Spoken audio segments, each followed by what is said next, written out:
Andy Foster. Thanks, Madam Speaker. Look, it was a bit of a struggle to think what to say about this bill because it's actually a relatively mechanistic bill, and it really just allows for the design, the management, the running of referenda in the next two elections alongside the elections themselves, using the same personnel, using the same procedures, the same eligibility for election and so on. So that's not particularly exciting in itself. But what we've heard in the debate from the opposition, or at least from one part of the opposition, does get a little bit exciting. It does open up a debate. Because what they have said is that they essentially do not believe that the public as a whole, that there's much value in the public as a whole engaging in a referendum question. Yeah. And I find that quite remarkable. Some of the most successful, I'm going to pick one particular country, which, because I often talk about them, the Swiss, they use referenda all the time. And actually it doesn't seem to have done them a whole lot of harm, and they seem to manage that really, really well. To call referenda the lowest form or the low end of participatory democracy, just assuming that there'll be no lead-in conversation, no lead-in debate, no lead-in information, going into people having to say, yes, we support this, or no, we don't. That never happens. You look at the debates that have been around all the issues which have been before our country in terms of referenda, and there's been extensive debate. People care about those things very deeply, particularly where they're citizens-initiated referenda. They care about those things. They care about those very deeply. Well, all of them. Well, I'm not going to name one of them. I can pick dozens of them. You know, I could honestly pick dozens of them. But that's not the point. The point is that people debate these things with passion. At least we got Duncan Webb sort of now he's getting himself up vaguely interested. But, tell me the name. No, but Madam Speaker, the point is that people do get engaged with these things. So take the cannabis referendum. Take the firefighters referendum. Take the number of MPs. There are a whole range of them. So people get engaged with these things, and we have extensive debate, extensive information about those, and the people of New Zealand come to a decision about them. And actually, rather than being, as the Green Party said, the low end of the spectrum in terms of participatory democracy, I think that is very much the high end, because that means that we all get to have a say about something. We don't say to the Parliament, it's your call, we say it's our call. Sometimes they're binding. MMP, well, it wasn't a citizens initiated one, but MMP was a response to the public of New Zealand saying they had concerns about the unbridled power. In fact, I mentioned unbridled power yesterday, the unbridled power being exercised by this place, or by the executive within this place, and they wanted to respond to that, and they did, and they've changed the way in which our government is elected and run. And so that is very, very important. And there was a huge debate about that. We can all remember that huge debate that was around that, and that is significant. So I could not disagree more with the Green Party. And they also talked about it, effectively, I would say that the Green Party here is being anti-democratic. This is a party which tries to pride itself on its own democratic processes within its own party, and yet here they are saying that the public of New Zealand being able to vote on something is, in a way, anti-democratic. I think that is appalling. So I think it's very, very sad. And look, Madam Speaker, the other thing I would like to mention is just to say that this to me is a response. It sits alongside the 4-year term bill. And to say, I think Duncan Webb said that this is the 4-year term is a distraction, I think was the word that you used. Well, look, I don't agree. I think over time, we had a good debate about this yesterday, but over time, just about every person in a leadership role in this country has said that a 4-year term makes a lot more sense than a 3-year term. It is something which we should be putting in front of the public. It is something that we have two slightly different coalition agreement components to, and said that we would do that. We've got support pretty much around the House, and that is something which we should be going to the public to decide on.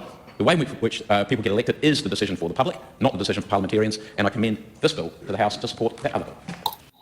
Okay, there's a lot there. There's a lot there to unpack, and I've taken a lot of notes about that speech because there was a whole bunch of stuff that was not right. It seemed like the speech of a man who hadn't read the bill. Yeah, the problem is that New Zealand is a representative democracy. That means that each voter gets to have a say on who represents the parliament in a local government. Representative democracies have low engagement compared to other systems such as participatory democracies. That's what Celia Way-Brown was referring to. Because in a participatory democracy, community members are directly involved in decision making, and there's continuous engagement just beyond just voting, right? So the ballot box is not where it ends. And there's a closer connection between residents and policy outcomes, right? But we don't really have that in a representative democracy. In a representative democracy, citizens elect officials to make decisions on their behalf, right? Politicians.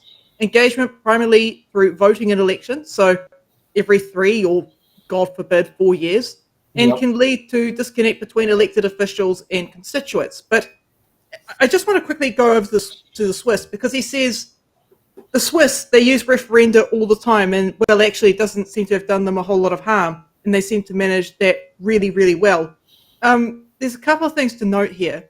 Right, Switzerland is a semi-direct democracy with a high participation rate. However, they're not free of issues, and women's voting comes into play here. For example, women were not allowed to vote in federal elections until 1971, and women in the canton of Appenzell-Innerrhoden did not have full voting rights until 1990.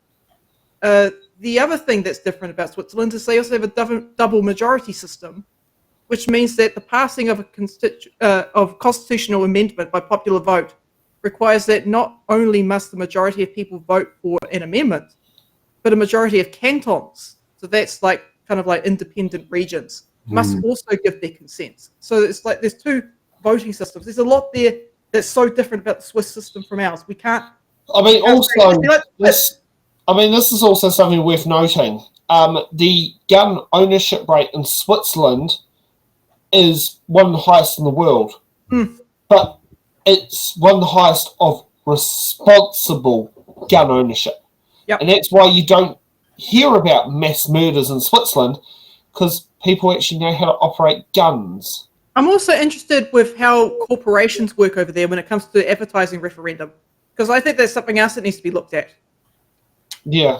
Actually, it's something we might have to sit and try and work out is what the hell happens in Switzerland when it comes to their referendums. Because they have that as a normal part of the process. When Michael Laws was the mayor of Wanganui, he actively did that, and a lot of ratepayers grumbled over the cost of the referendum parts, but he actively, during his time as mayor, he was active in doing referendums on local issues. The most heated one was about, does the H belong in it or not?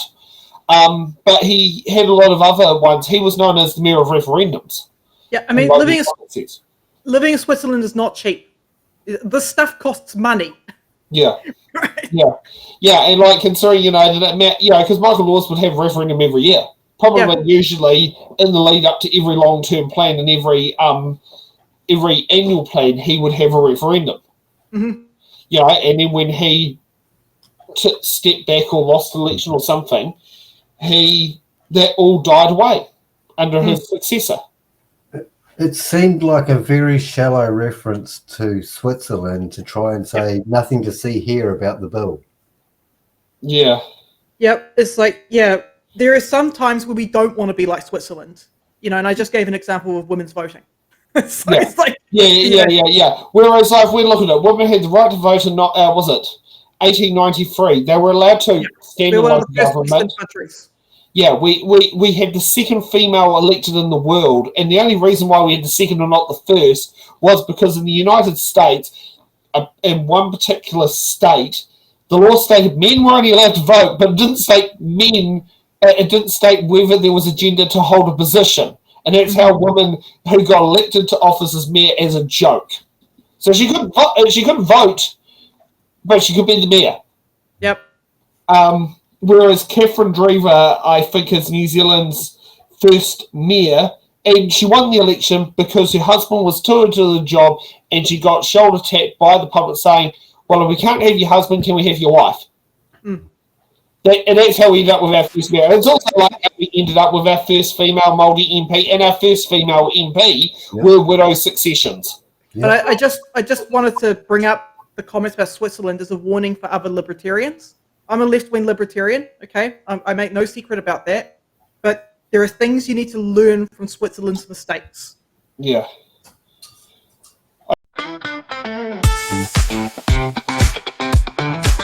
Thanks for watching. Make sure you're subscribed to our Facebook